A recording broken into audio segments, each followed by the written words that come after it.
Matindi po ang mga balita ngayon kaya standby lang kayo. Sana mapanood nyo tong vlog na to simula't sa simula hanggang sa matapos. Ito po ang ating magiging topic for today. BBM, humarap sa press ng sabog. Di umano, pambihira. Almusal, marijuana.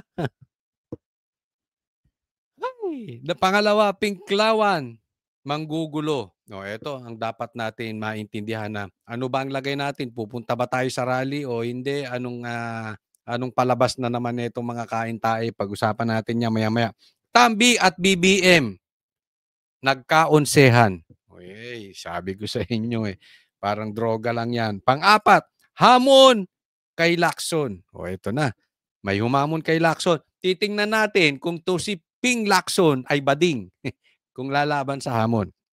Panglima, AI ni Boying at Saldico kumakalat. Nako, tingnan natin. Kayo humusga ha. Ipapakita ko sa inyo. Oh, breaking news. Tingnan ninyo kung AI ito. Okay? Hindi na po natin pagtatagalin. Pero bago tayo magsimula, ako po yung magpapaalala muli na sana po i-like nyo po itong video na ito, itong vlog na ito. And doon sa mga hindi po pa po subscriber ng channel na ito, may subscribe button dyan nakalagay. Libre lang po yan. Sabi sa akin ni YouTube. More than half, lagpas kalahati ng manonood ng channel ni Coach Oli hindi pa nakasubscribe. Baka naman konting lambing. Click nyo lang yung subscribe button. Okay? Diretso na po tayo agad sa ating topic dahil kay Coach Oli, bida ang balita. Okay, pag-usapan po natin itong press con ni BBM. Ay, mambira. Kailangan naman tayo sabi natin, di ba? Pag tama, palakpakan. Pag mali, palakpakan. So papalakpakan natin si Bongbong Marcos. Hindi na siya bakla. Matapang nang mama. Iyan ang presidente. O, di ba? At least, hindi na siya tumatago kay Claire. Humaharap na siya. Kaya lang may problema. Mamaya natin pag-uusapan ha. May problema po. Pero ayos yan. So far, so good. Dahil ganyan talaga dapat ha. Pero samahan nyo ako. Sa alin? Pagtawanan natin si Claire sabay-sabay. Pagtawanan din natin yung asang-asa kay Claire. Ngayon, meron pa ako nakikita komentaryo, ang galing-galing daw abogado ni Claire. Hindi abogado ang pag dinala niya dyan sa PCO. Alam mo, dinala niya dyan pagiging vlogger. Dapat marunong kang bumagay Di ba? Halimbawa, boksingero ka. Hindi ka po pwede. Pagdating mo sa Senado, boksingero ka. Para kang tanga ron. Hindi po pwede na artista ka, noon time show ka. Pagdating mo sa Senado, gusto mong gawing noon time show yung Senado, mali yun. Dapat marunong ka mag-adjust. Ito si Claire. Diba? This is serious Serious lang. Bago tayo pasimula, okay lang ba? Pasimula lang. Si Claire, dapat nahiya. Sinira niya ang imahe ng PCO. Yung tao ngayon, pag tumingin, kahit maalis si Claire, wala nang tiwala sa PCO. Diba? Parang DPWH. Pag sinabing DPWH, ay naku, ako nga may kamag-anak pa. DPWH, may kaibigan din ako, DPWH. Mga ano yun, diretso yun. Hindi nagpayaman yun hanggang ngayon. Yun pa rin ang bahay. Pero dahil sa kanya, dahil sa pinaggagawa nito mga DPWH, napasama sila. Diba? Ganyan din sa PCO. Pag sinabing PCO ka, parang palingkera ang dating ngayon. Hindi na professional lang dating. Pero pagtawanan pa rin natin, akala mo Claire Mamaya i-discuss natin mabuti may problema dito. Pero dito muna tayo ha. Sige, diretso. For a while now, we've been very worried about my sister. When I say we, I'm talking about friends and family.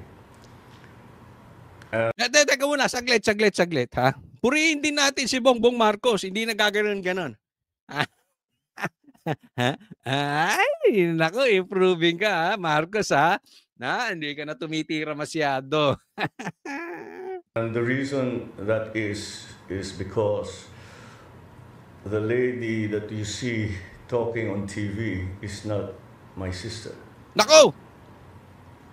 And that view is shared by our cousins, our friends.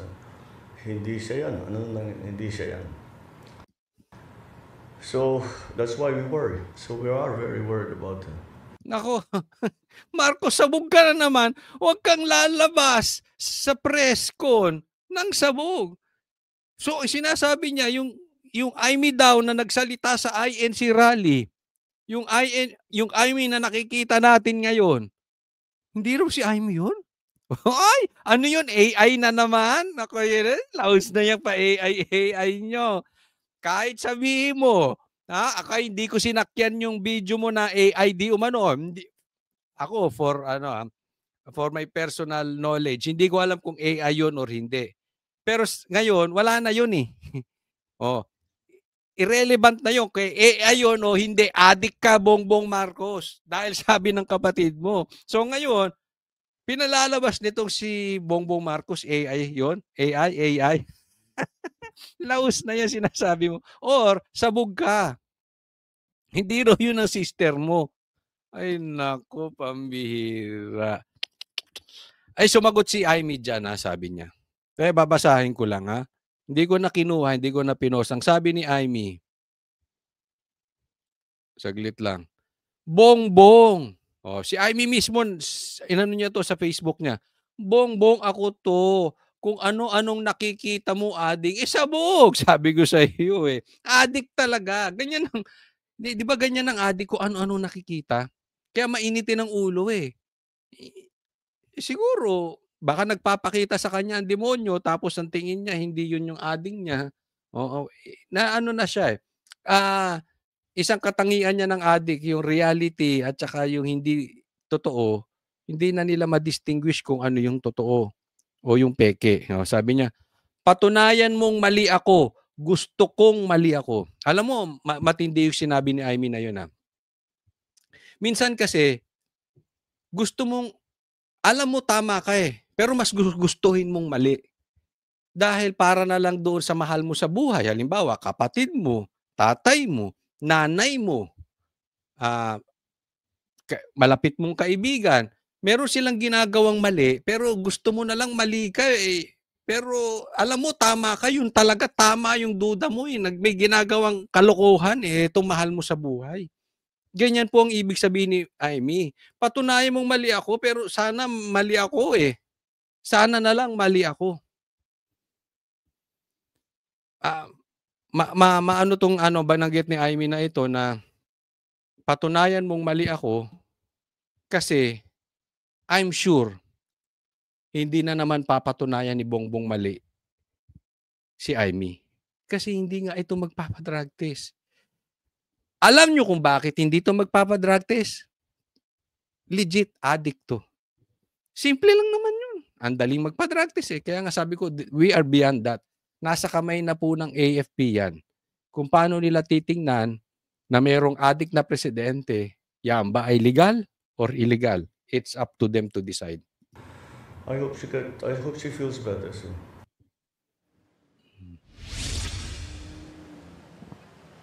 Jiggy, agad naman sumagot si Senador Aimee Marcos sa pamamagitan ng post sa kanyang Facebook page at sinabi nito na ito pala yun, ito kung ano-ano raw ang nakikita ng Pangulo. Mas maigi raw na patunayan ng Pangulo na mali ang sinasabi ni Senadora Aimee dahil mas gusto niya na mali siya. Matatandaan natin na nung nakaraang Lunes sa rally ng mga kapatid natin sa Iglesia ni Cristo, dito pinaratangan ni Senadora Aimee ang kapatid na si Pangulong Marcos na gumagamit umano ng illegal na droga. Jiggy? At Maricel, may payag na ba ang Pangulo sa panibagong video ni Zaldico? Ayan. Bago tayo pumunta dito sa panibagong video ni Zaldico, mamaya hihimay-himayin po natin yan. Sabi ko nga, tayo'y natutuwa dahil mukhang si Bongbong Marcos ay hindi natatago sa palda ni Claire. At tayo rin natutuwa, wala nang palengkera. For now, wala nang palengkera dyan sa PCO. Si Claire kasi masyadong naging mayabang Pumasok sa utak niya na malakas ako kay Bongbong Marcos. Ito tatandaan nyo. Sa mga nakadikit ni Bongbong Marcos, lahat kayo unstable. Pag kayo nakadikit sa adik, lahat yan unstable. Yung bang para kang nakatungtong sa unstable ground, para kang nakatungtong sa sinking sand or para kang nakatayo sa bola. Kahit gaanong lakas mo, pag yung ground na sinasakyan mo hindi stable, tutumba ka. Exactly ganyan nangyari kay Claire. Akala niya magaling siya, akala niya paborito siya, akala niya yung limelight lagi siya i-interview, akala niya bida siya. Hindi niya alam nakasandal siya sa adik. Asan ka ngayon? 'Di ba? So, wala eh. Yes, Jiggy, kanina ang sabi ng Pangulo, matagal na nating pinag-uusapan yung tungkol sa mga fake news. Pag tinignan ang kalidad ng mga pahayag ni Zaldico, ang sabi niya kahit naman daw sino pwedeng magbigay ng mga paratang online. Ang hamon niya kay Zaldico, bumalik siya dito sa Pilipinas at patunayan ang kanyang mga sinasabi. Pakinggan natin ang sinabi ni Pangulong Marcos. For it to mean something, umuwi siya rito. Harapin niya yung mga kaso niya. Kung meron siyang gusto sabihin, Huwag ka masyadong gaganon, okay na eh. Hindi ka na gumaganon, gumaganon ka naman. Medyo diretso mo yung labi. Diretso, try lang, bongbong. niya. Malalaman naman ng tao yan eh. Patunayan, but come home. Come home. Ba't ka nagtatago sa malayo? Ang punto dito ni Bongbong Marcos, hindi yung nagpatunayan mo kasi pinapatunayan na eh. Yung video may pangalan eh. Detalyado, pati address. Ganun po katindi. Hindi yung suntok sa buwan na mga sinasabi. Pinapatunayan na niya, ayaw ni Bongbong Marcos umuwi ka rito. Gagawin niyo siyang terorista eh. Normal yun. Bongbong Marcos, gusto ko sabihin mo yan sa sarili mo. Pag nakaupo na si BP Sara, sabihin mo yan sa sarili mo, huwag kang tatakbo. Harapin mo yung kaso mo dito. Harapin mo yung kasong isasampa sa'yo. Harapin mo si BP Sara. Ikaw bakla ka eh. Pinatapon mo nga si PRRD dun eh. Tapos yung gustong umuwi, ayaw mong pauwiin. Yung ayaw umuwi, pinauuwi mo. Dahil exactly bakla ka. Duwag ka. Diba? Ba't hindi mo sabihin yan? Kaya nga antayin ko yan. Pag wala ka na sa posisyon, siyempre presidente ka eh. Ang tinuturo ni Zaldico, magnanakaw ka. Swapang ka. Gusto mo 1 billion a month. Habang naghihirap ang Pilipino, gusto mo, di umano 1 billion a month. Tapos uuwiin mo siya. Di siyempre, ano iisipin nun? Sabi nga niya, papatayin mo siya. And kinonfirm din niya ni BP Sara. Pati si BP Sara gusto niyong papatay. Tama o tamang-tama? Di ba siyempre? Kakarnihin nandito. Padala mo lang yan sa kulungan, pakarni doon, tapos na yan eh. Sasabihin, inatake. Di ba? No. Masisisi mo si Zaldico? Hindi. Ang gusto ko lang, yung sinasabi mong tapang, gawin mo pag hindi na ikaw ang presidente. Huwag kang tatakbo ha. Alam mo kung bakit? Tatandaan ko to. Sisingiling kita dyan. Pag ikaw na may kaso at hindi ka presidente, tumakbo ka, araw-arawin kita. Sabi ko sa'yo. Tandaan mo yan. Ako, hindi ako nagtatago eh. Kung meron kang akusasyon sa akin, nandito ako. Paano presidente ka? Di ba? Yan ang sinasabi ko. Sasabihin ko rin yan, sinasabi mo, pag may kaso ka na at hindi ka presidente. Andito si Sara, harapin mo. Andito si PRRD, harapin mo.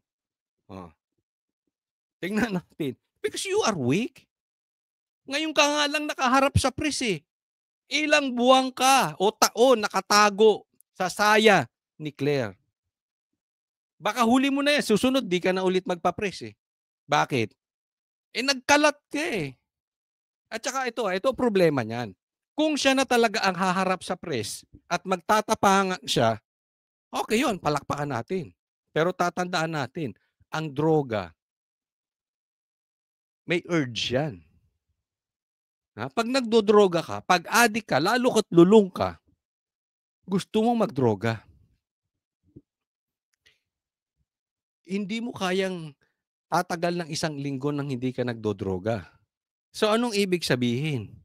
Kung panay ka haharap, you are forced to stop drug use. Tama? may ano yan. May withdrawal yan. Mapupuna natin ang withdrawal symptoms niyan. Di ba? Possibly magkasakit pa yan. So, anong gagawin ni Bongbong Marcos? Either pilitin niya na hindi magdroga, sana naman at magbagong buhay na siya, pero mahahalata sa TV, or last niya na to. Last na to na press con. Aanap na naman siya ng isa na namang palingkera or pababalikin niya si Claire para magtago siya. So, once in a while, titira siya, tapos merong mga araw, papalipasin yung araw para bumaba yung tama, habang nagsasalita sa kanya ibang tao.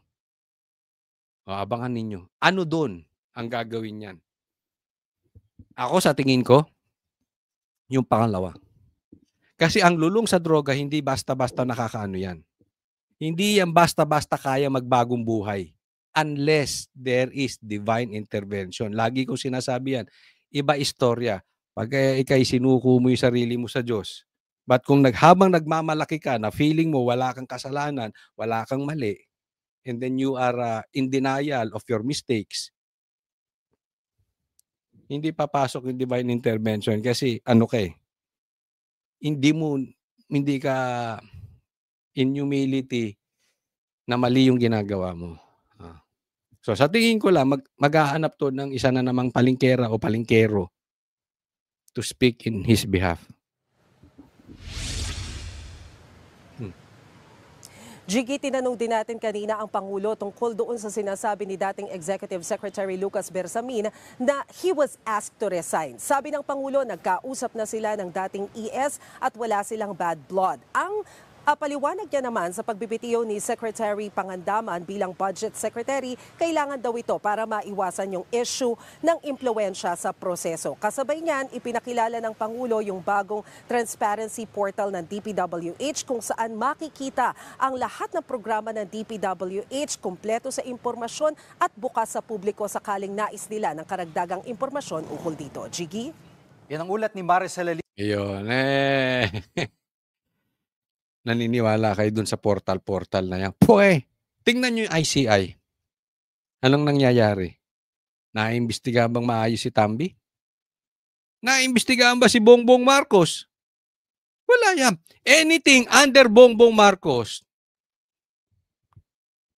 is fake. Hindi yan hindi. Maiimbestigahan ba si Bongbong Marcos? Yung DPWH, kaya niyang pailaliman lang yan eh. Diba, ikaw nasa opisina ng DPWH, you resign o sumunod kay Bongbong Marcos, anong gagawin mo? Diba? Lalo't nakasalala yung buhay ng pamilya mo, magre-resign ka. Next topic po tayo. Ito, tingnan po natin yung isa pang post ni Amy Marcos. Matindi ito. Ano sabi niya? Hindi ko gusto ang mga pagsinding nagaganap dyan sa palasyo kasi merong yung paiilawin yung Christmas tree. Ayan. Talagang si Bongbong Marcos gusto na makita ng Pilipino na merong Merry Christmas. Para alin? Maitago yung nakawan at kaswapangan niya. So tayo, mga Pilipino, ang gusto niya, mag-celebrate, pahinga muna tayo ha. Celebrate muna kayo sa Pasko. Mag-celebrate, tigil nyo muna yung mga ginagawa. Tigil muna natin yung politika. Wala munang bagayan. Habang ako, kumukubra ng 1 billion a month. Tapos kayo, maghirap kayo dyan. Netso buena nyo. Inutang nyo pa yung panghamunado. Pambihira. Yan ang gusto mangyari ni Bongbong Marcos. Ano sabi ni Amy Marcos? Hindi naman ako inimbita. At kung sasabihan man ako, hindi rin ako pupunta sa Christmas tree lighting. Hindi ko gusto ang mga pagsinding na gaganap sa palasyo. Hoy, siguro merong At tanong ko lang, Bongbong Marcos, kasi may mga nagsasabi, party-party. At may nakita akong video, parang nakita pa daw dyan si Claire. Meron kayong pot session later. Hindi, di ba? Wala tayong pinagbibintangan ha. But that is nationwide. Ha? public knowledge na addict talaga si Bongbong Marcos. Actually, hindi lang nationwide, balitang-balita sa buong Pilipinas, sikat na naman ang Pilipinas. Siguro kaisa-isang kaisa-isang bansa na mayroong addict na presidente. Oh, di ba? Kasi yung iba anyway, kakaiba tayo, di ba? So, alam naman natin sa addict basta may party. Ang dulo niyan, ano? Pat session. Pagbukas, wala na naman si Bongbong Marcos, mga 3 araw, baka nasa St. Luke's yan, nagpapababa. Baka lang huwag kayo magagalit. Hindi ko po sinisiraan ng St. Luke's. Siyempre, hindi naman masama eh. Kasi kahit ikaw mamamatay tao, kahit ikaw rapist, kahit ikaw addict, pag pumunta ka sa St. Luke's, at ipapagamot ka, hindi naman tatanungin ng St. Luke's, rapist ka ba? Gagamutin ka niyan. So, hindi kasalanan ng St. Luke's. So, abangan natin kung hanggang Biyernes o hanggang Thursday o Biyernes, wala na naman si Bongbong Marcos missing in action. Nag-Tom Cruise na naman. Mission Impossible. Wala. Ano na yan? Sabog na naman. Kasi magandang gawain to, Christmas tree, di ba? Mailaw. Mailaw yan. Tapos imbitado yung mga kasamahan nila, mga katsokaraan. Alam naman natin yung mga ibisita nila. No, siyempre, alam mo, madali mo na mahusgahan ng grupo eh. They have common denominator. Oo, meron yan. Di ba? Ang hilig niyan iisa. Kunwari, may grupong mahilig sa babae, lahat yan mahilig sa babae. Unless may ganyan ako yung isang tao na medyo mahilig humiwalay. O ibig sabihin hindi siya mahilig sa babae. O kunwari, yung grupo addict, chances are addict lahat yan. Unless nga may humihiwalay na pagkatapos ng trabaho, alis na agad, iwan ko na kayo, bahala na kayong mag-pot session. O yan. Abangan natin Okay, next topic po. Ito po, kanina napakaganda at napakalaki ng pasabog nito si Saldico. Ito pag-uusapan natin dahil malapit na po tayo. Malapit na tayo sa tagumpay kasi talagang diniin niya na rito. Yung kasawapangan. Pati si Tambi nadiin na rito. Himayin natin, samahan ninyo ako. Papalabasin ng administrasyon na ako ay isang terorista sa loob at labas ng Pilipinas. Ops! Tanong! Posible ba yon? Yes, alam nyo kung bakit. Ginawa na rin nila kay Tebes yan. Diba? Terorista. Pinaplano pa nga nilang gawin din yan kay Pastor Kibuloy. Diba? Ay, alam naman natin yung terorista, meron silang grupong armed na talagang naghahasik ng takot. Alam naman natin, hindi yung malayo yung kay Tebes, malayo yung kay Pastor Kibuloy, diba? Hindi sa pinagtatanggol natin, pero talagang napakalayo nun. Pero sinubukan. Plinano. Binintang din lalong-lalo na kay Tebes, talagang binintang terorista to si Tebes. Bakit? Para walang bail, para pwedeng hilahin pa uwi. Ganyan. Kaya yung sinasabi ni Saldico, naniniwala ako, plano talaga. Medyo ang kasangkapan dito ni ni Bongbong Marcos si Boying yang sa mga terorista when he was a DOJ secretary pa. Para mailibing ako kasama ang katotohanan kahit saan man ako pumunta. Ako naman kay Saldico, hindi talaga ako uuwi. Yari siya rito. Yariin siya niyan. Sinabi na agad sa akin ni Speaker Romualdez na kailangan ko makapag-deliver ng 2 billion pesos kada buwan. Ang sarap ng buhay. 2 billion kada buwan. Hati sila, tig 1 billion. Hayahay. Ano mo, ako ma-imagine ko lang 1 million a month.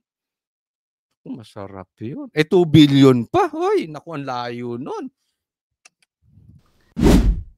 Para sa pagdi-deliver ng male-maletang pera patungo sa bahay ni Speaker.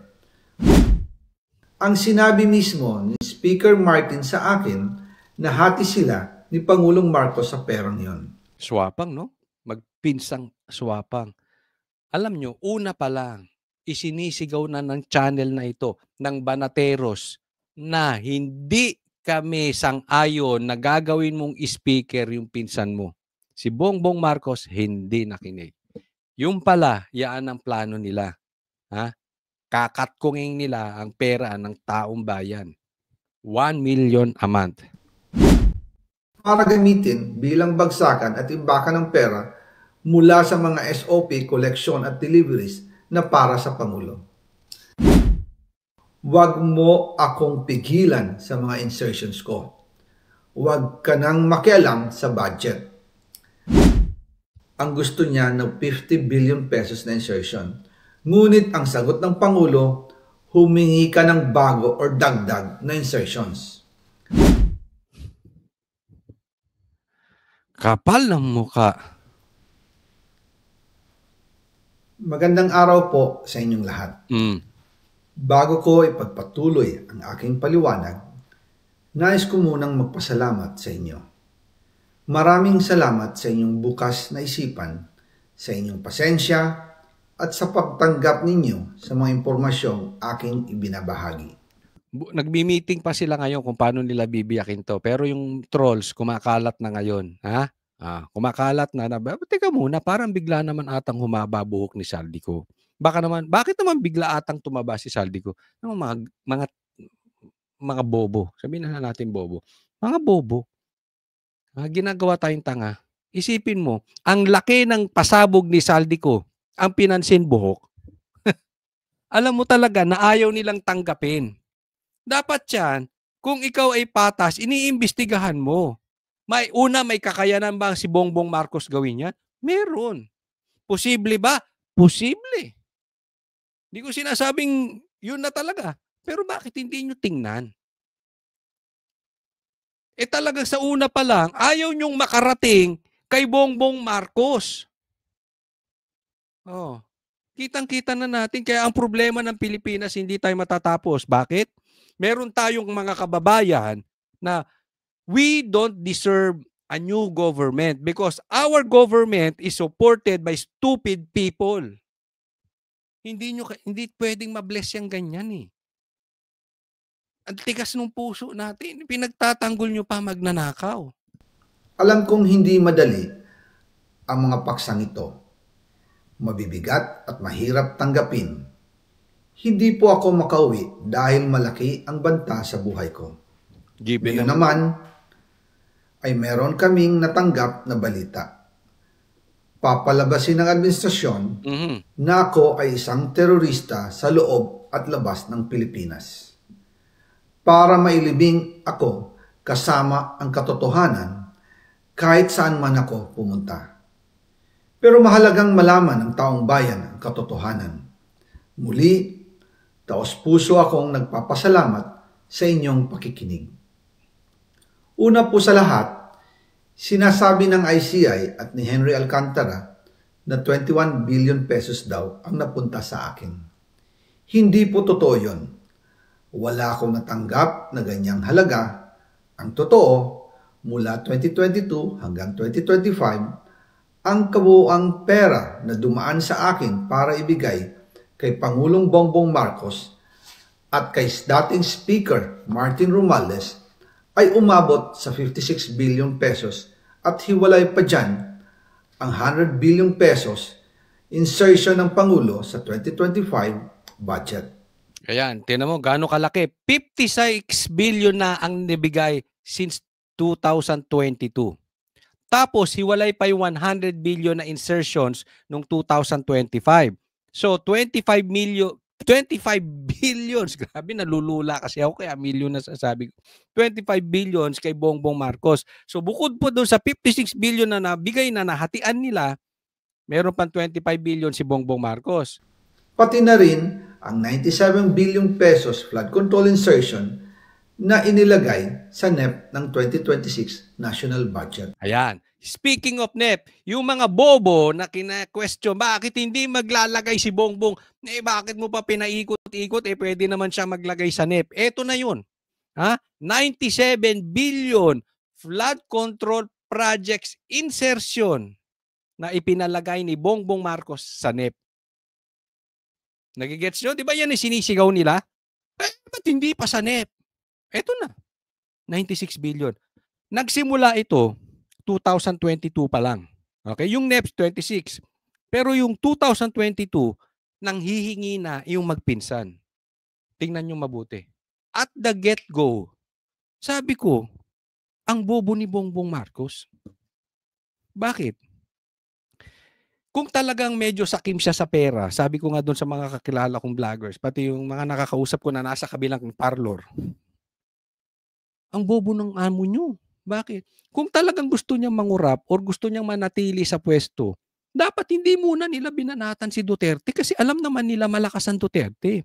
Dapat yan, usually, binabanatan yan at the end of the term, 2027. Ganon. But this early, babaho agad ang pangalan yan. Yung pala yun. Bakit?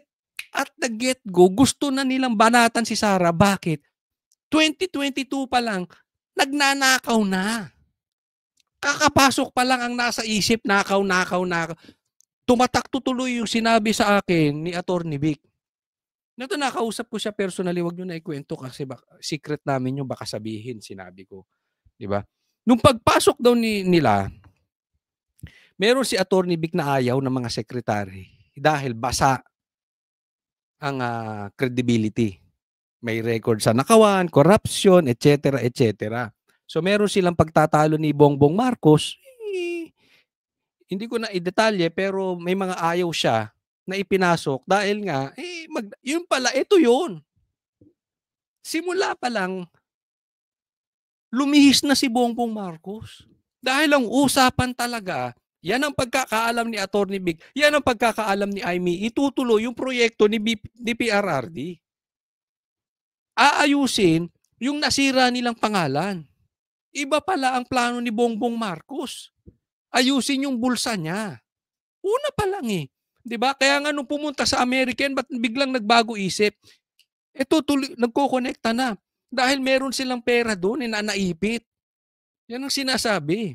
Kaya pumalig sa US para makuha yung pera. Ito, nagdidikit-dikit. Mukha talagang pera. 'Di ba? Unang-una pa lang, yan na talaga ang plano. Balikan natin kung paano ito nagsimula. Noong 2022, kakaupo ko pa lang bilang chairman ng House Committee on Appropriations, sinabi na agad sa akin ni Speaker Romualdez na kailangan ko makapag-deliver ng 2 billion pesos kada buwan. Makalipas ang ilang araw, tumawag sa akin si Yusek Bernardo. Sabi niya, kailangan ng tulong ng Bulacan sa problema nila sa baha. Ayun, kaya pala, diretso na. Kita nyo kung paano nila pinaikot? Kung ikaw naman bukas ang isip, checkin mo yung sinasabi niya, totoo ba na napunta dyan sa Bulacan? Di ba, alam naman nating totoo eh. Sabi, hindi, maka-Duterte, hindi po yun ang issue. Ang sa amin lang, imbestigang parehas. Bakit walang nag-iimbestiga kay Bongbong Marcos? Yun ang nakakapagtaka. Kaya nagagalit ang taong bayan na sinasabi, hindi kayo seryosong baguhin ang Pilipinas. Dahil ang gusto ninyo ang parusa hanggang kay saldi ko lang. Ako'y hindi rin naniniwalang malinis tong lukulukong to. Pero hindi ibig sabihin, hindi siya malinis, hindi totoo sinasabi niyan. Kasi totoo namang hindi yan pwedeng gago yung Yusek? Maniobrahin yung pera ng Pilipinas? Itong party list, mamanuobrahin yung ganyang bilyon. Hindi niya kayang gumalaw nang wala sa ibabaw. Napunta niya sa opisina ko sa Kongreso si DPWH District Engineer Henry Alcantara. Sa naging meeting namin ni Alcantara, siya mismo ang nag-offer kung paano ang hatian sa mga proyekto ng DPWH. 22% para kay Speaker Romualdez, 2% para kay Yusek Bernardo, at 1% para sa kanya. So, ibig sabihin, 25% nawawala agad. Okay.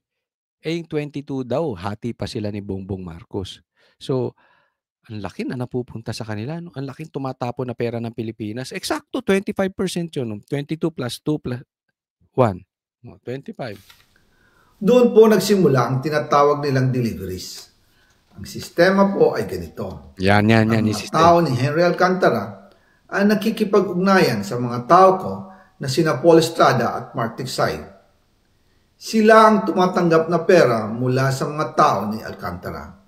Minsan sa bahay ko sa Valle Verde, minsan naman sa BGC parking. Yan ang sinasabi ko, ba't di nyo imbestigahan? Ba't di nyo imbestigahan si Alcantara? Totoo ba na sinasabi nito? Bakit hindi nyo iharap sa Blue Ribbon si Alcantara? Para maggisa ni Marcoleta o kung sino man dyan, pati ni Tuta Soto, na totoo ba sinasabi nito, naghahatid si Alcantara ang ginagamit na pera para makarating dun sa tao ni Saldico? Madali na mahuli yan. Magkuha kayo ng CCTV. May paraan eh. Di ba? Kung gusto nyo matumbok yung mastermind, may paraan. Pag ayaw nyo matumbok yung mastermind, may paraan din. Tingnan nyo yung ginagawa ni Pinky. Pagkatapos nilang makuha ang pera, sila Mark at Paul naman ang nag-aayos o nakikipag-coordinate sa tauhan ni Speaker Martin Romualdez na si Jocelyn Sereno para sa pagdi-deliver ng male-maletang pera patungo sa bahay ni Speaker. O di pa, imbestigahan nyo rin yung Jolene Sereno na yan. Sino man yan. Di ba? Naman. Una, sa North Forbes Park sa McKinley Drive at nang lumipat siya sa number 14 Nara Street, South Forbes Park. Nako, puro Forbes Park, no? Pahingi namang isang maleta sa Aldi ko. Gusto ko pong linawin, hindi ako nakikialam sa mismong proseso ng paghatid. Dumaan lang po sa akin ang pera na agad dinideliver kay Speaker Romualdez. Ako lang po ang nagko-confirm sa text kay Speaker kapag nadala na ang pera sa bahay niya. Totoo ba yan? Hindi daw siya tumatanggap ng walang porsyento sa kanya. Posibleng totoo, posible ding hindi totoo. Sinasabi ko hindi ito malinis. Kaya lang, pwede namang totoo yung sinasabi niya na wala siya nakukuha pera. Kasi out of the 22%, posibleng binibigyan siya ni Tambi ng balato. Saldi ko na, sige, ito. 30 million na to, 50 million sa'yo o sa'yo. Diba? Pwedeng ganun eh. May mga yan, for the boys kung tawagin. At lahat ng ito, mula sa unang utos noong 2022 hanggang sa huling delivery noong 2025. Umabot sa mahigit 55 billion pesos plus ang naihatid sa bahay ni dating Speaker Martin Romualdez. Madalas hindi nabubuo ang hinihinging 2 billion pesos bawat buwan ni Speaker. Kaya iyan ang final total. Final total, 55 to or more than 55 billion o almost 46 billion. Habang naghihikaos tayo, no? Sila aya-haya. Isipin mo, isang tao ka lang. 56 billion o hati man sila, 28 billion sila. Sarap ng buhay. Ang sinabi mismo ni Speaker Martin sa akin na hati sila ni Pangulong Marcos sa perang yon. Ang listahan ng mga deliveries na ito, kung kailan, magkano, at saan dinala, ilalabas ko po kasabay ng video na ito. Nilabas niya na sa Facebook, check nyo lang, hindi ko na kinuha, pero andun yun. Mamaya papakita natin yung isang picture. Noong November 2024, habang nasa proseso kami ng pagtatalakay ng budget, nakipag-meeting sa amin ni Speaker Martin, si Yusek Jojo Cadiz. Sabi niya, masama raw ang loob ni Pangulong Marcos, wala raw siyang natatanggap na remittance. Ayun, di ba? Sinasabi ko na eh. Parang ugat ng bakit ba nagpapatayan yung mga sindikato ng drug lords? Bakit ba nagpapatayan? Ito, baka alam ninyo to. Bakit ba nagpapatayan yung mga sindikato ng mga gambling lords? Bakit? Onsehan. Nagkakaonsehan, ganyan po yan. So kaya pala nagsalita si Bongbong Marcos na mahiya naman kayo. Yun, di ba? Hindi niya lang dinugtungan. Ano sasabihin niya siguro, mahiya naman kayo. Kayo lang ang kumita, ako hindi niyo binigyan. Hindi niya pala nakukuha. Ikaw naman kasi Tambi. Mabuso ka naman. Sana binigay mo nang hindi nagsalita. Di ba pinagmamalaki ni Claire kaya siya nagsalita? Paano yung sasabihin siya pa nga nagpasimula ng ng investigasyon? Kaya niya pinaano. Kasi hindi siya nakakatanggap. Malay ba nila magsasalita? Di ba ang plano nila kay Saldico, diyan ka lang, huwag kang aalis. Huwag kang uuwi. Magulo rin talaga itong si mga adik eh. Ayaw nilang pauwiin si Saldico. Ngayong nagsalita na laban sa kanila, gusto na nilang umuwi, pinauuwi. Ang gago rin talaga nitong mga adik, no? Ang gulo-gulo. At dahil laging napapagalitan si Speaker Martin ng Pangulo mula Setyembre hanggang November, inutusan niya ako na mag-deliver ng 1 billion pesos para kay BBM. Ayon pa kay Yusek Jojo, nang ipaalam niya ito sa Pangulo, ang utos sa kanya ng Pangulo ay mag-ingat at siguraduhin si Yusek Jojo lang ang maghahatid. Imbestigahan niyo si Jojo. Oh. Ang instruction po sa akin ni dating Speaker Martin Romualdez ay dalhin sa number 30 Tamarind Street, South Forbes Park at ibigay kay Yusek Jojo Cadiz. Kaya number 30 Tamarind Street. Oh. Detalyado, di ba? Bakit hindi nyo imbestigahan yan? Tingnan nyo yung CCTV. Tingnan nyo kung totoong may ganyang bahay. Imbestigahan lang ba? Totoo, hindi. Dahil ito raw ang drop-off point na malapit sa bahay ng Pangulo. Sinabi rin po sa akin ni Speaker Martin Romualdez na si PBBM ang nag-utos sa kanya na bilhin ang bahay sa number 30 Tamarind Street para gamitin bilang bagsakan at imbakan ng pera mula sa mga SOP, collection at deliveries na para sa Pangulo. Ayun, bumili pa ng bahay, imbakan lang ng pera, Forbes pa. Wow, sasarap ng buhay ninyo. Pero alam mo ako, honestly, hindi ako naiinggit.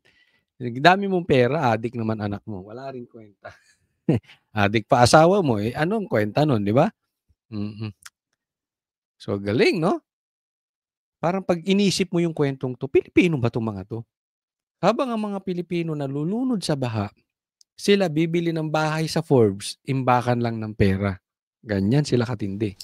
Noong December 2, 2024, personal kong i-deliver ang 200 million kay Yusek Jojo Cadiz sa number 30 Tamarind Street, South Forbes Park.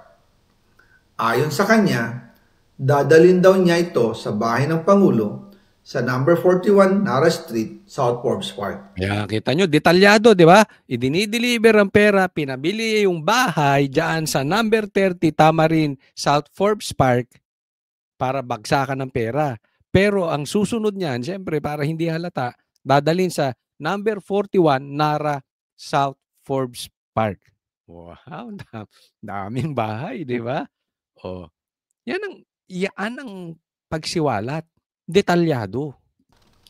Kasunod nito, noong December 5, 2024, muli akong nag-deliver ng 800 million sa parehong address at Yusek Jojo Cadiz pa rin ang tumanggap.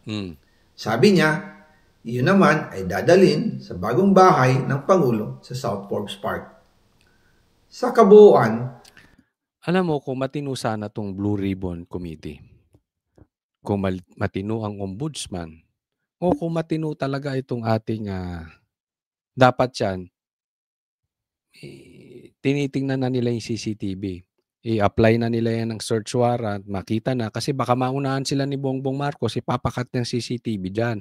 So, unahan lang yan eh. Nilabas na ganito, tinitingnan nyo na yung mga posibleng CCTV. Diba?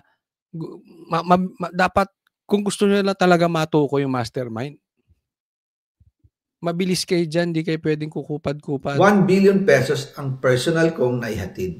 Ako mismo ang nagbigay ng pera, kasama ang aking driver at mga tauhan. At lahat ito ay base sa direktang utos ni Speaker Martin Romualdez. At yan po nabuo ang kabuuang halagang 56 billion na ipinadala mula 2022 hanggang 2025. Yan. So, personal, ibig sabihin siya mismo, diniliver niya. Siya na mismo, hindi na dumaan kung saan. Siya na mismo, yung 1 billion kay Bongbong Marcos. Anong ibig niya sabihin? May personal knowledge siya doon. Nagigets? Hindi na pwedeng hearsay. Eyewitness na siya talaga. Pero kahit na i-deliver na ang 1 billion pesos para kay Pangulong Marcos, at kahit na naisama na rin sa 2025 budget ang 100 billion pesos insertion sa pamamagitan ng BICAM Committee, ayon mismo sa utos ng Pangulo, nagagalit pa rin daw si BBM. Ayun, kita nyo na ang naging ugat. Anong ugat? Greed.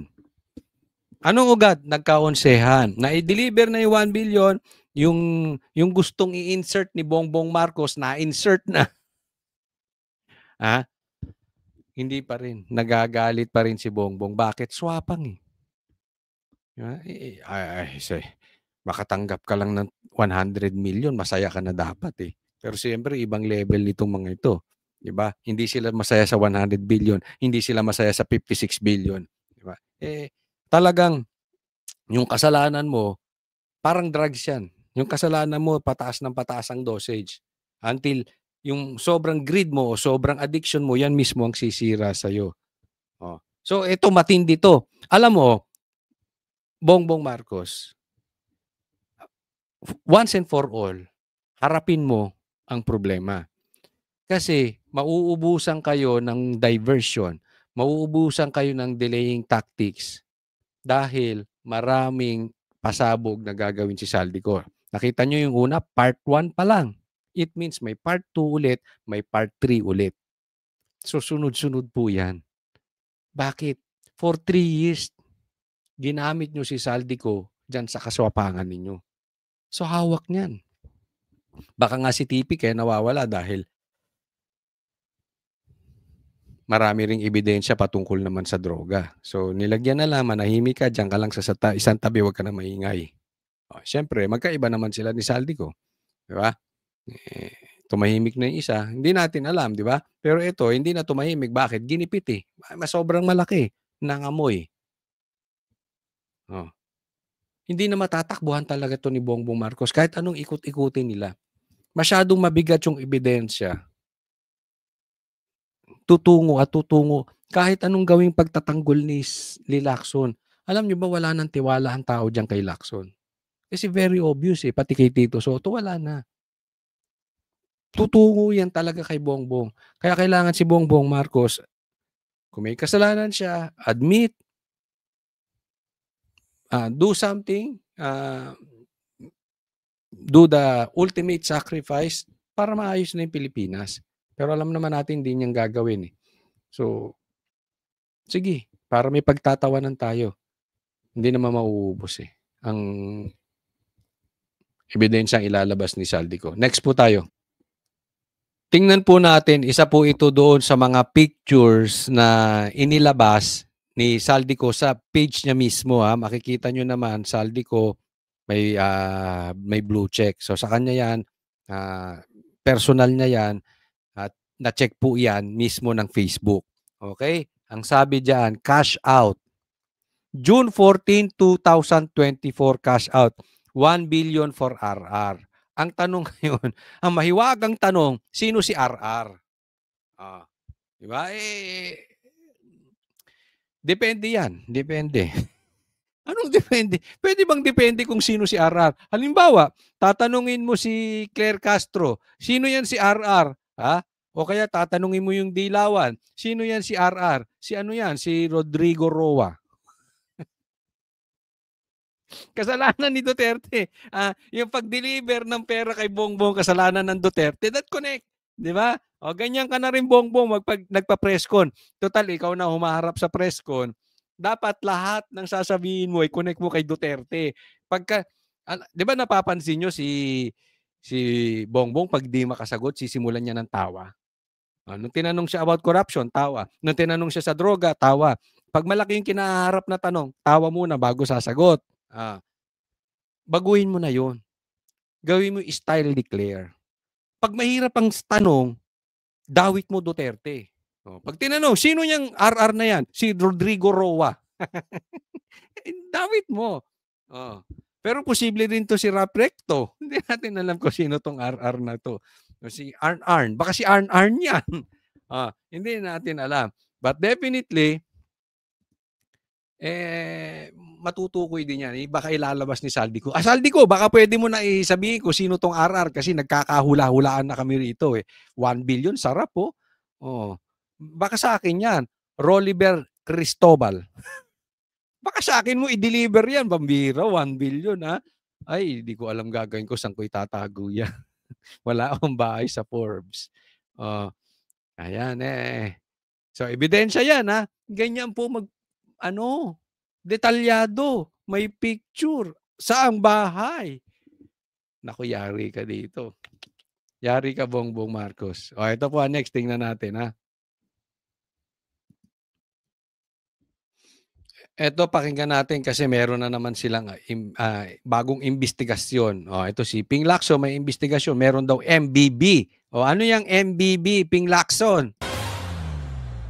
Konektado ba? Konektado ba to kay Saldico? Pagiging shareholders ng MBB Global Properties Incorporated, ang mga anak ng 3 personalidad na dawit ngayon sa flood control scandal. Nitong Setyembre kasi nang ilabas ni Senate President Pro Tempore Panfilo Lacson ang umano'y links ni na former DPWH Secretary Manny Bonoan, former DPWH Undersecretary Roberto Bernardo at Candaba Pampanga Mayor Rene Maglangke. Ang matataas na DPWH officials na ito, tila may family business daw kasama ang isang government contractor, ani Senator Lacson. Ang MBB Global Properties ang kumpanyang humawak sa pagpapatayo ng almost 1 billion peso Windham Garden Hotel sa Clark Freeport. The 2024 General Information Sheet, MBB. Nevertheless, the 2024 General Information Sheet or GIS of the MBB Global Properties Corporation would show the following. Macy Monique Maglangke, President. Sunshine M. Bernardo, Corporate Secretary. Fatima Gay B. Bonoan de la Cruz, Treasurer. Ulitin ko. Maglangke, Bernardo, Bonoan, MBB. Yun. Coincidentally, these are known surnames of today's flood control saga. Si Mayor Yun. So, meron daw sila. Tingnan mo na. Meron daw sila. Ang ganda ng pasabog ni, ni Saldico. Ay, ni Lacson. Oh, may MBB. Sila daw yung sa madaling salita, sindikato patungkol dito sa flood control dahil may pinatayo pa silang hotel. Kunwari, yung anak pa o sinong man yung mga yan. Daming alam ni Lacson. Pagdating sa DPWH, ang daming alam ni Lacson. Ang galing niya mag-research. Di ba? Alam mo yung talino ni Lacson sa pagre-research patungkol sa mga DPWH dito kila Bernardo, Bonoan. Ang galing, ang talino. Pulis na pulis. Pero yung pag-iimbestiga niya patungkol kay Tambaluslot kay Marcos, parang baklang pinabili ng suka sa tindahan. Lumipad yung utak. Di ba? Yun yung kung merong selective memory, itong si Lacson, selective intelligence, selective research, selective investigation. Ang galing mag-imbestiga dito sa isang mga bubwit. Pagdating sa mga mastermind, di umano, naging bakla. Parang baklang pinabili ng suka sa kanto tinawag. Ay, imbestigahan mo nga ito si Bongbong Marcos at saka si Tambaluslos. Ganon, di ba? Sana kung gaano ka gagaling mag-research sa ganyan, ganun din gawin mo doon sa magpinsan, animal. Flood control saga. Si Mayor Maglangke ang nagsilbing presidente ng Global Creek Builders noong 2024. Isang kumpanyang nakakobra umano ng mahigit 2 billion pesos worth of DPWH contracts ayon kay Senator Lacson. Samantalang si Bonoan at Bernardo ang kasalukuyang itinuturo bilang key players sa corruption scheme sa loob ng DPWH. Ayon sa mga dokumentong nakuha ng Billionaire News Channel, tila biglang nagkaroon ng pagbabago sa board, management at ownership ng MB. Tingnan mo, DPWH, anong kapasidad maniobrahin ng DPWH yung ganyang kalaking pera nang hindi nakatungtong sa isang politiko? Bobo ka ba, Lacson? noong Agosto, isang buwan matapos ang mahiya naman kayo speech ni PBBM sa kanyang SONA. Tinanggal bilang corporate president si Macy Maglangke, ang sekretary na si Sunshine Bernardo at treasurer na si Fatima Gay Bonoan de la Cruz. Pinalitan sila ni Mayor Maglangke, isang Donna Pangan at isang Heidi Alarcon na based lahat sa Candaba, Pampanga. Kaya naman Tingnan mo, iba na yung nakaupo. Pinalitan na sila. Nasa liksik pa ni Lacson. Diba? Samantalang, andyan na sa harap niya. Sinasabi na, naghatid kami ng pera kay Tambi tsaka kay Bongbong. Wala ka pa rin. Hindi mo pa rin masaliksik. Bobo. pala ang palaging depensa ni dating DPWH Secretary Bunuan, isolated case lang daw ang Tapos, bibintangan nila ng bibintangan si Bunuan. Pero pinatakas nila. Di ba ganyan yung kay Saldico? Ayaw silang pauwiin. Tingnan nyo to ha. Pinagbibintangan ng pinagbibintangan si Bunuan. Tingnan nyo mabuti. Pero wala silang effort pauwiin si Bunuan. Pag si Bunuan nainis dahil binintang sa kanya lahat, at nagsalita parang si Saldico, tapos hindi, saka kayo magkakandara pa, pauwiin yan. Di ba? Style nyo bulok. Ayaw nyo umuwi, sasabihan nyo wag umuwi, diyan ka lang, kaming bahala sa'yo, alagaan ka namin. Gawin ka namin sakripisya lang, bantang namin sa'yo lahat. Tingnan nyo. Ba't di nyo pauwiin yan si Bunuan? Kung siya talaga yan, pauwiin nyo. Hanggat di nakakauwi yan, pwe kayo. Wala kayong kwenta lahat dyan. nakita ni Pangulong Bongbong Marcos sa Ghost Project sa Bulacan. Ayaw na siguro ni Bunuan na maungkat pa sa investigasyon ang Global Crit. Una nang inamin ni Mayor Maglangke sa Billionaire News Channel na siya ang may-ari ng Global Crit Builders na nakakubra ng bilyon-bilyong pisong kontrata sa iba't ibang parte ng bansa. Pero paninindigan niya, lahat daw ay completed, delivered at dumaan sa tamang proseso. Linaw ah.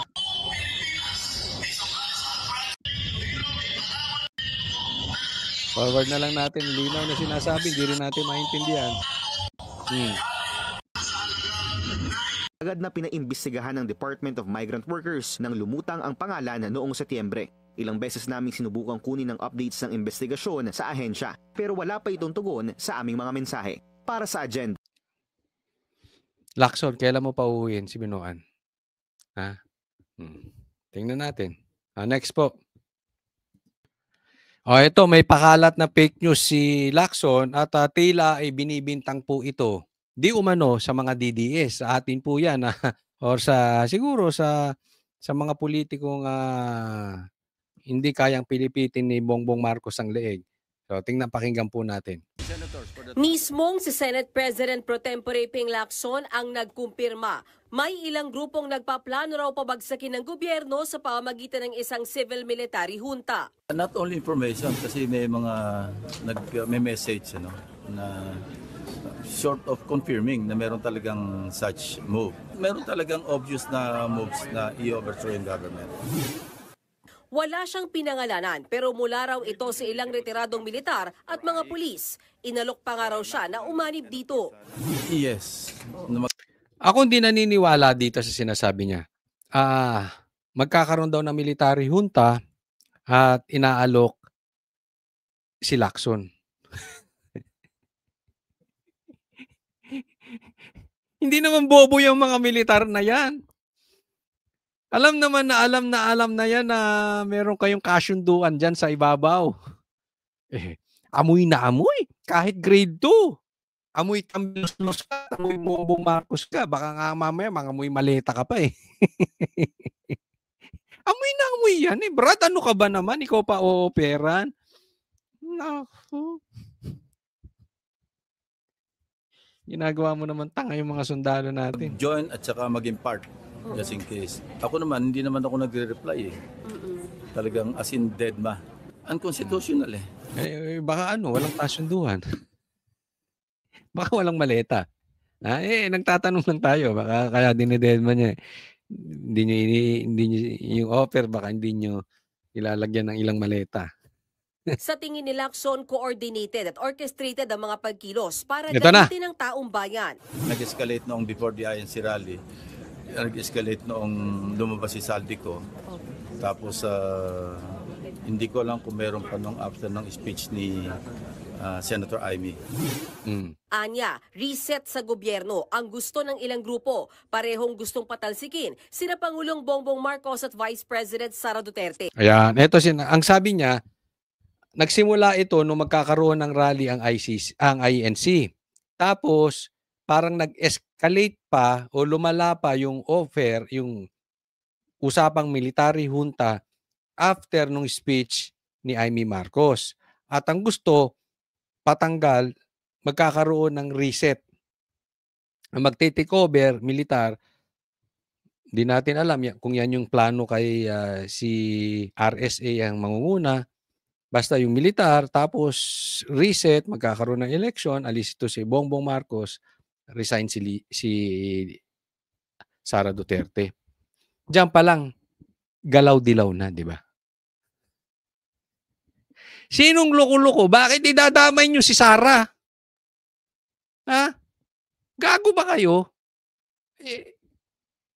May ninakaw ba ito ni Cinco sa flood control? Wala naman ito kinalaman sa insertion tsaka sa flood control. Pinagbibintangan ng confidential funds, yun naman ay hindi nila mapatunayan. At yung confidential funds niya, pag pinumpir mo sa confidential funds ni Bongbong Marcos, bubuit. Bulati. Oh. So alam naman natin yung confidential funds nito ay gawa-gawa lang ng dilawan para hindi makaporma si Sara Duterte. Yung taong nasa gitna na matalino na hindi dilawan, alam nila political lang yung confidential funds ni BP Sara. And in no way that she is connected sa ghost projects. At sino may gusto mawala tong dalawa? Eh di dilaw. Eh di komunista. Dahil gusto nila sila mag-take over. Kaya wag niyong ibintang-bintang yan na may nanggugulo sa rally tapos DDS. Hindi po. Na gusto ng DDS sa Manila Junta. Sa katunayan, ayaw naming pumunta dyan sa rally na gaganapin dyan sa pangbakla yun. Yung rally dyan sa November 30, panduwag yun. Bakit? Matadamay niyo si Sara. Utuin nyo yung mga dilawang taon nyo. Kayong mga dilawan, kayong mga komunista, kaya nyong utuin, pero hindi nyo mauuto DDS. Ba't kami pupunta dyan? Gusto nyo pababayin si Sara? Tapos sino magti-take over? Si Risa? Si Tito Soto? Ano, gagawin yung Itbulaga noon time show bansa natin? Tigil-tigilan nyo nga yan. Hindi kayo para maayos ang bansa. Ha? Yang kakornihan nyo, yung gusto nyong makabalik, tandaan nyo, tapos na kayo pag upo ni BP Sara, kayong kumakain ng tae ni Bongbong Marcos. Ang papalit, sibilyan at mga militar. Nagbabala naman si Senate President Tito Soto na walang magandang maidudulot ang isinusulong ng ilang grupo kaugnay sa civilian military junta. Hindi raw magandang alternatibo sa eleksyon at pagsunod sa konstitusyon ang military adventurism at mob rule. Ayon pa kay Senate President Soto, posible itong mauwi sa anarkiya. Paglilinaw pa niya, walang nagaya sa kanya na sumali sa anumang pagkilos. It'll be very difficult. Anything unconstitutional as far as running the government is concerned, we will turn into a banana republic. Dilaw, Tito Soto, ha? Dilaw may gusto niyan, hindi DDS, hindi Banateros. Dilaw. Banana republic. Sundin alam mo stand natin, sundin ang konstitusyon. Anong konstitusyon? Bawal ang adik na presidente. Naniniwala rin si Senator Erwin Tulfo na hindi makakakuha ng sapat na suporta ang nagsusulong ng civilian military junta. Hindi raw pabor dito ang simbahan at civil society groups, di gaya noong People Power 1 at 2. Itinanggi naman ng United People's Initiative o UPI na sila ang nag-aalok ng civil military junta kay Senator Lacson. Hindi po naangkop sa amin dahil kami po ay constitutional based. Wala pong katotohanan yon. Wala hong lumapit sa aming grupo. Hindi ako, naniniwala ako dyan.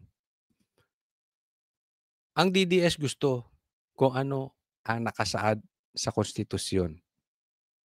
Ang nakasaad sa konstitusyon, bawal ang adik na presidente. Bawal ang magnanakaw na magpinsan.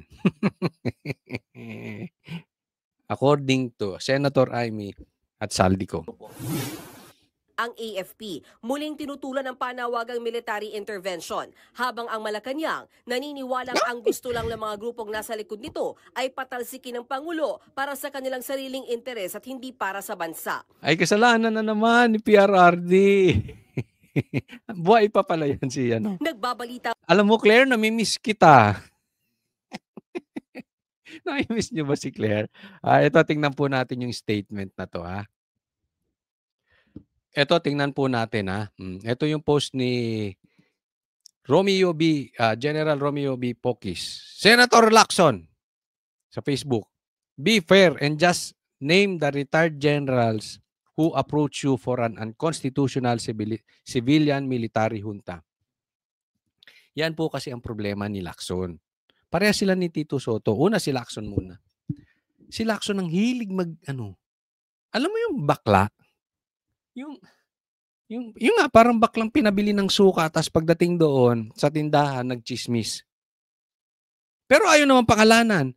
Alam mo yung blind item na chismis vlogger o blind item na artista vlogger or yung blind item yung parang this is not to insult yung katulad nila yung may mga mapa-blind item, 'di ba? Uso yan sa artista. 'Di ba? Ganyan to si Lacson. Pangalanan mo. Para ka namang hindi naging chief of police, para ka namang hindi police eh. Lacson. Para kang bakla talaga. Kasi this is not the first time. And dalawa sila ni Tuta Soto. Si Tuta Soto naman, di ba nagkabangayan pa nga sila, remember, ni Marcoleta? Ano sabi ni Tito Soto? Hindi ko naman pinangalanan ah. Ganyan sila, ang hilig nilang magbato ng chismis, tas ayaw namang pangalanan. Bakla namang pangalanan. Style din ni Boying yun eh. Yung maglalabas muna ng chismis, pero hindi back up. Halimbawa, merong warrant of arrest. Nasa cellphone niya. Hanggang ngayon, wala pa yung warrant of arrest. Di ba? Parang niloloko lang mga Pilipino para wag pag-usapan yung pagnanakaw nung magpinsan. Para wag pag-usapan yung pagiging adik ng presidente. O hanggang ngayon, asa na? Gumawa lang siya ng paninira. Pinag-a-apologize siya, hindi mag-apologize.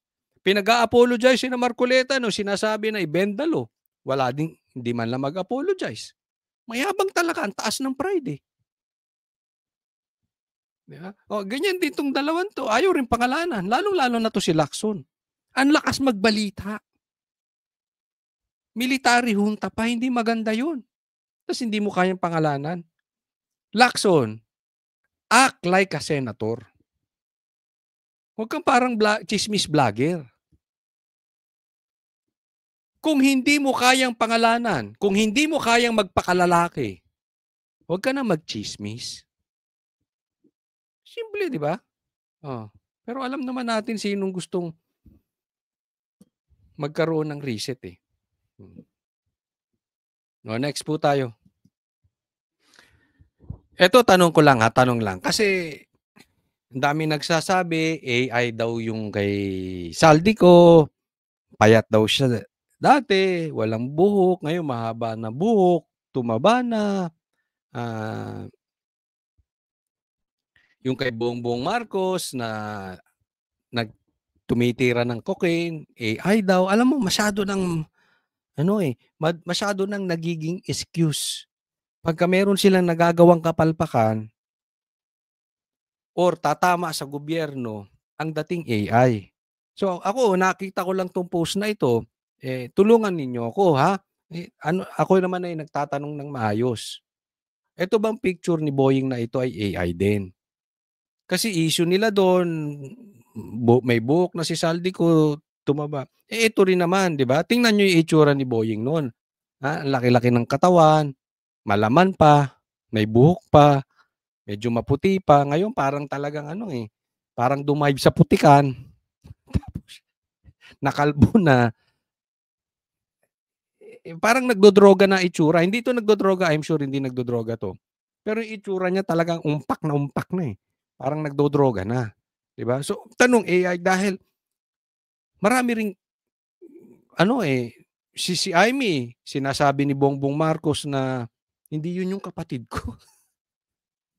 So, ibig sabihin, yung humarap sa 100,000 na INC rally, hindi yun ang kapatid niya. So ano yung nakita ng mga taga-INC? Multo or video lang or clone ni Amy Marcos.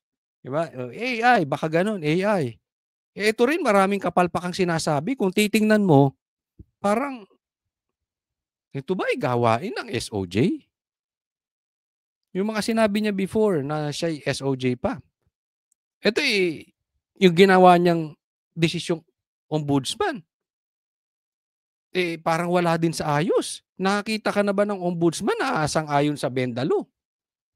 Na walang humility, na ayaw man lang mag-apologize kung tama o mali. Ayaw harapin ng katotohanan. I mean, nakakita na kayo ng ombudsman na mayroong warrant of arrest sa cellphone? Kaya nga ako yung napapatanong, nakita ko tong post na to. Ay, oo nga, no. Baka AI din tong nagsasalita na ombudsman. Kasi parang hindi gawain ng abogado. All the more, parang hindi gawain ng ombudsman na lahat ng ebidensya ay nasa harap na.